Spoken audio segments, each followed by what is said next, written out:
Selalu ada hikmah di tengah sebuah tantangan.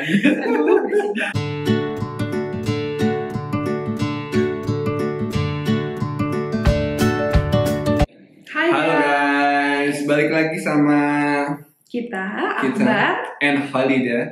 Oke, hari ini kita mau bahas tentang pengalaman lahiran waktu di tahun 2020 Which is di kala pandemi. Jadi pertanyaan yang ingin kita jawab adalah gimana perasaannya sebagai orang tua melahirkan di kala pandemi. Oke, betul. Tapi sebenarnya banyak banget sih orang lahiran di kala pandemi ini ya. Cuma sebagai orang tua pertama kali menjadi orang tua nih. Iya, terutama pertama kali ya. Karena kan pertama kali itu sebenarnya kita masih butuh bimbingan dari orang-orang tua yang lebih senior gitu kan. Iya, yang udah jelas gitu. udah punya pengalaman gitu kan. Kalau kita kan benar-benar baru gitu ya. Baru ya. Itu tuh gimana ya rasanya? Rasanya sangat menegangkan ya. Menegangkan. Anxious gitu. Gimana? Semenegangkan menyetir F1. Nggak pernah ngerasain sih, jadi nggak tahu ya. Oke, tapi menegangkannya tuh kenapa tuh sebenarnya? Menegangkan karena kita harus mengalami semuanya pertama kali, nggak ada yang bantuin. Bener-bener nggak ada bantuin ya waktu itu ya? Iya. Oh. Enggak sih, akhirnya ujungnya ada mama. Ada kan ya. Tetap aja ya, cuma nggak boleh banyak orang yang tuker-tukeran gitu. Iya. Nggak boleh mama doang kan. Iya, itu mungkin salah satu yang cukup berat ya, karena kan kita orang tua pertama dan nggak boleh ada orang yang menungguin terlalu banyak ya. Betul. Even lahiran tuh cuma mama doang kan, nggak ada orang lain yang nunggu gitu. Iya, ya mungkin kan demi protokol kesehatan juga, jadi waktu itu yang nungguin itu yang panik-panik sendiri itu kan cuma gue doang gitu kan. Jadi di ruang tunggu, kebetulan kan kita waktu itu di Brawijaya ya. Di Brawijaya, terus kayak ada ruang tunggunya di depan kamar operasinya Lida. Habis kayak gitu ya udah gue tunggu di sana gitu kan, sambil ada ngobrol-ngobrol juga sebenarnya waktu itu. Kebetulan kayak ada orang iya, si mas-mas itu kan, ada mas-mas itu ngobrol-ngobrol juga, terus sharing lah gimana perasaannya. Kebetulan dia juga anak pertama. Betul. Gitu, dan ternyata tuh kita udah ketemu dari harus cek EKG dan segala macam. Iya, benar. Jadi kayak yang mungkin kita nggak tahu ternyata kita sebuah takdir yang mempertemukan. Oke, tapi ya sama sih sebenarnya. Mungkin dari sisi gue sendiri menegangkannya pada saat nunggunya ya. Nunggunya kayak, karena kan sebenarnya kalau dari cerita-cerita atau fakta-fakta itu kan, kalau perempuan melahirkan itu kan sedang mempertaruhkan nyawanya gitu kan. Jadi ada tegangnya juga sih pada saat itu gitu kan. Berarti kan kalau tegang dari sisi kamu tuh lebih ke kayak nggak ada yang nungguin gitu kan. Nggak ada yang nungguin, terus udah gitu aku nggak tahu saat anakku lahir tuh gue harus ngapain. Itu terus, yang berikutnya ya. Iya, itu sih yang paling membuat menegangkan tuh, karena benar-benar nggak tahu kan, ini tuh baru banget kan buat kita. Iya, apalagi anak kita kan, bukan anak kita sih, semua bayi kayaknya awal-awal tuh kan kaget gitu kan. Iya, dengan dunia luar, bukan dunia luar juga sih. Iya. Ya dunia luar kan, karena sebenarnya kan dia ada di dalam perut ibunya. Iya, betul. Dia kaget, nangis gitu kan. nangis sampai susternya kayak ditanya, oh sus dia baik ya kalau lagi di ruang bayi. Dia mah kalau keluar dari sini bu udah langsung nangis, di sini aja dia baik bu. Karena mungkin kan dia punya feeling juga gitu kan, karena kan punya feeling jauh dari ibunya kan. Karena memang mungkin kalau di Brawijaya itu di tempat Halida melahirkan waktu itu kan kamar bayi itu ada sendiri kan, terpisah. Jadi kayak misalnya ada vaksin pertama kalau nggak salah ya, kayak vaksin pertama, terus juga kayak pengecekan oksigennya itu sudah cukup atau belum, itu ada di ruang bayi itu, dan ada suster yang standby juga gitu. Baru tahu. Wah, luar biasa ya pengetahuan gue ini, sangat luar biasa. Justru berarti itu bagusnya ya. Bagus. Melahirkan di kala pandemi ini, bapak-bapak ini jadi harus lebih aware. Gitu. Iya, lebih aware dan lebih bertanggung jawab lah, karena kan kita yang ngurus semua tuh, termasuk administrasi. Penting banget ya. Penting banget ya. Jadi administrasi itu penting banget karena kita harus tahu tuh kayak misalnya kayak tadi misalnya kalau misalnya mau melahirkan di kala pandemi itu istrinya harus PCR dulu gitu Betul, kan, itu juga. suaminya harus rapid Suaminya test dulu, terus juga nggak bisa langsung instan datang langsung tuh nggak bisa kan? Iya. Bisa nggak Mungkin sih? kalau normal sih bisa ya, cuma mungkin dekat-dekat lahiran udah tetap harus disuruh PCR dulu tuh, dekat-dekat due date-nya gitu ya. Karena memang setahu aku semuanya itu harus di PCR dulu. Karena kalau kita lebih nyaman melahirkan di RSIA ya. Biasanya RSIA itu tidak menerima pasien COVID. Jadi kalau sampai ada yang positif, ya nggak boleh lahiran di situ. Setahu aku. Gitu. Waktu itu sih nanya-nanyanya gitu ya. Jadi makanya semuanya harus di PCR, harus bersih dulu gitu.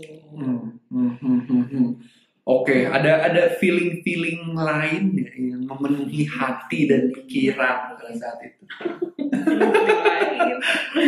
Apa ya? Kan tadi udah nih menegangkan ya. Terus apa lagi? Terus happy banget. Dan ternyata kayak dulu tuh kita punya contoh bahwa kakak aku tuh lahiran dan banyak banget yang nengok. Kayak segeng gitu, geng papa gitu misalnya, kayak oh my god, nih orang-orang sampai gue kagak kenal gitu kan, diam di kamar gue baru lahiran, gak istirahat dan segala macam. Sedangkan kan sebenarnya itu dibutuhin banget ya buat istirahat gitu. Itu tuh ternyata dirasain waktu kemarin kita itu jadi bisa istirahat banget. Begitu misalnya anaknya lagi tidur atau dia harus ganti pampers kan dibawa tuh. Jadi kita punya waktu untuk tidur gitu ya. Berarti sebenarnya ada sebuah kehappyan dari ketidakhappyan. Apa sih? Ya sih. Jadi maksudnya ya ngerti. Oke, ngerti kan. Jadi kayak selalu ada hikmah gitu kan dari experience di mana kita pandemi awal-awal tuh kita ngerasa kayak kok gue nggak ada yang nengokin, nggak ada yang bisa nengokin karena kondisi kayak gini, anak gue kayak nggak ada yang, kan kalau dulu kan ini lucu sekali bla bla bla gitu kan, langsung ini kan kita via media sosial yang beredar gitu kan. Tapi di balik itu ada kehappyan, ada hikmah gitu kan. Terus itu bermanfaat banget kan berarti. Iya, betul. Iya gak sih? Karena kan kamu capek, jadi butuh istirahat gitu kan. Udah gitu, aku tuh gak boleh ngangkat kepala waktu itu 24 jam ya. Iya, habis lahiran. Karena jadi aku kan di sesar ya. Terus waktu itu tuh gak boleh ngangkat kepala 24 jam. Jadi harus nyender terus di kasur. Jadi kasurnya dinaikin. Nggak tahu sih karena apa ya sebenarnya. Terus kalau kasurnya dinaikin itu cuma boleh miring gitu. Iya. Nggak boleh terlalu duduk gitu, nggak boleh tegak. Minumnya apa sih? Nggak boleh minum juga kan? Atau udah boleh minum? Udah habis operasi. Boleh? Minum mah boleh, yang nggak boleh itu apa ya, sebelum apa ya nggak boleh itu? Sebelum operasi nggak sih? Bukan, setelah operasi, sebelum buang angin. Sebelum buang angin nggak boleh minum?